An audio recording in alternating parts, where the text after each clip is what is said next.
Samsung is claiming to have the industry's first high bandwidth memory, so that's HBM memory, with integrated AI processors. And it sounds like buzzwordy bullspit, honestly. Like, doesn't it? Yes, absolutely. Yes, well, this is our monitor with AI and our memory with AI and our water bottle with AI. It's going to be like, oh, Linus must be thirsty, and it'll have like a little thing that actually it's kind of a genius product idea. A You don't water need bottle AI that for just that. like flashes. Well, no, you totally don't need an AI I for it. think But they also have this already. did When they you're have it? It supposed just to like drink, flashes when you're supposed to. Yeah, drink, of yeah, course they do. There's probably it an knows app. it knows how depleted the bottle is, and it like barks to Ridiculous. you. Yeah, So anyway, so that's the point. There's AI in basically everything, but this looks and sounds incredibly cool. So what the point of having processing in memory, or PIM, is that it's supposed I to don't know, help homie. accelerate processing within data centers by doing some processing on the memory rather than waiting for that, in relative terms, high latency link between the CPU and memory for a transaction to be completed. So PIM basically just eliminates another link in the data chain by putting this DRAM optimized AI inside each memory bank. Now, obviously, conventional DRAM is optimized more for, well, okay, A, performance, but B, density. So you want to squeeze as much DRAM as you possibly can into the die area that you have available in order to maximize your value, right? But you're going to take a hit here in terms of capacity. So we can fire up the original article from Tom's Hardware here. Here we go. Let me just screen share with you guys for a second here. So check this out. Inside, okay, it presents the first details. The KFM DRAM with PC block fabricated into the 20 nanometer DRAM process. So where is it? Yes, there we go. So here they are. So these are these PCU blocks right here for the different banks of memory. That is like super cool. So what you're going to end up with then is, instead of an 8 gig, so where you would normally have an 8 gig stack of HBM, or 8 gigabyte stacks by combining 4 gigabit dies with PCUs with 4 8 gigabit dies without PCUs.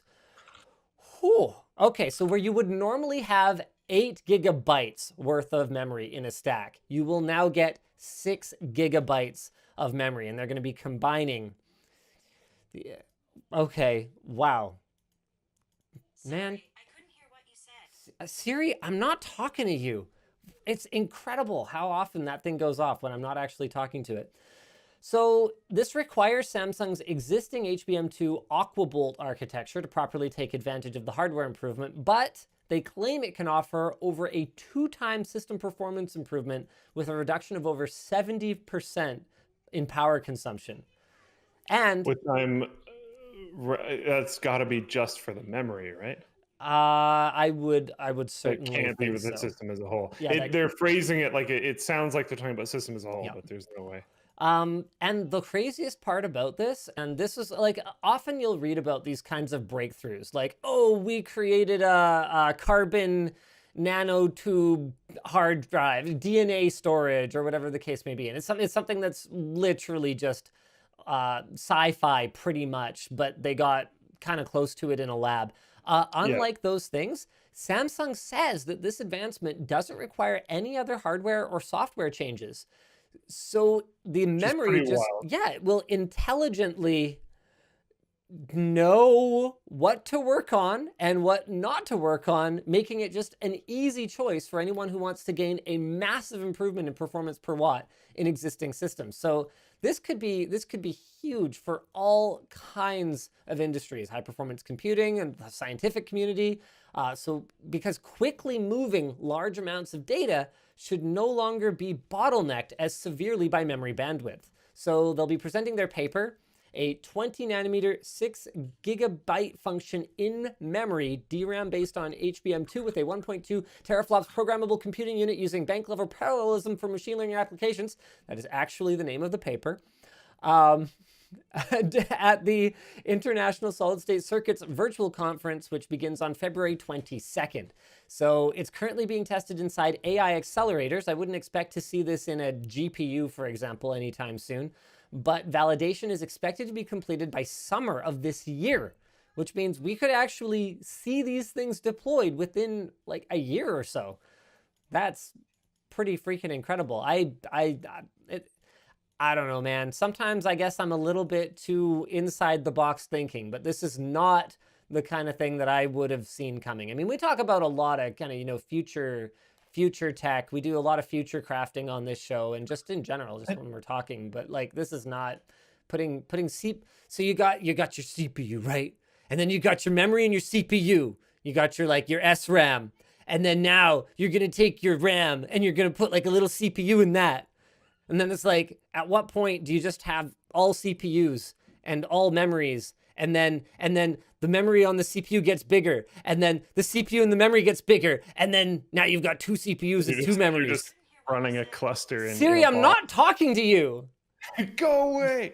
I had mentioned in the pre-show, and you got me to stuff it because we need content. I did say that. But what I was saying was that we're progressing even further beyond the computers and computers thing that I've talked about way in the past. I was talking about how GPUs are essentially just a computer within your computer that just handles a thing. Yeah. Yep. And we're going even further than that. SSDs are totally like that. Compared to hard drives, the controller on a hard drive... even sort of there, but SSDs are just way further. The controller on a hard drive is dumb as toast compared to the controller on an SSD. I mean, Samsung, I think, what are those? Triple core ARM processors. I was using an SSD for a build today that has literally 2 gigabytes of DDR4 memory on it. It has this, right? It has a motherboard and a processor and memory. Exactly, and storage. Yeah, it's got storage because it's an SSD, for crying out loud. Yeah, so it's just a bunch of little computers that you're making work together. Exactly. What in your computer is not a computer yet?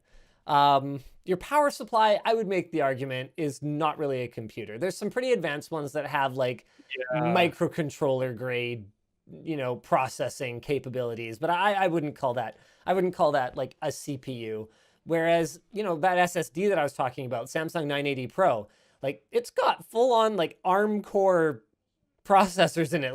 Conceivably, it could do a lot more than just, decide which parts of the flash to retire and how to handle garbage collection to maintain adequate performance, right? It's pretty advanced. It's doing stuff. It's doing some serious stuff. Yeah, I don't know. It's interesting. RAM is definitely not the next spot I expected to receive this, but it makes a lot of sense. I just definitely didn't see it coming. Very cool. Yeah, the funky thing for me is just from a software side, but then they claim it just kind of automatically works. So I don't really get it. From a software side of things, what is it? How does that processor know what to work on? Yeah, it's way above my head. I have no idea.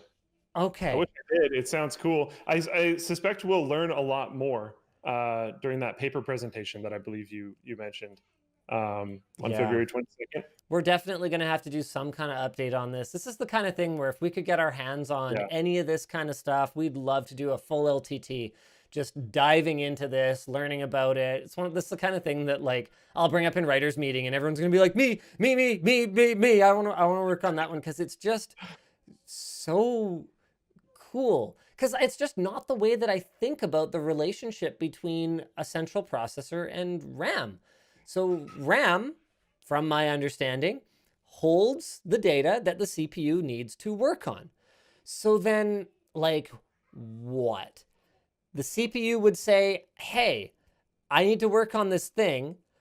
And then the RAM would then maybe it could grab it and start sending it ahead of time. Yeah, I don't know. Predict that, perform some kind of function that it anticipates the CPU will want to, and then proactively return that result.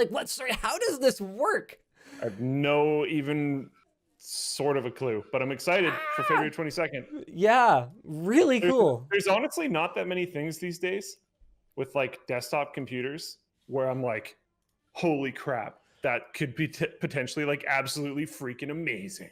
And this could be one of them. Well, hopefully. still not desktop, so there's that.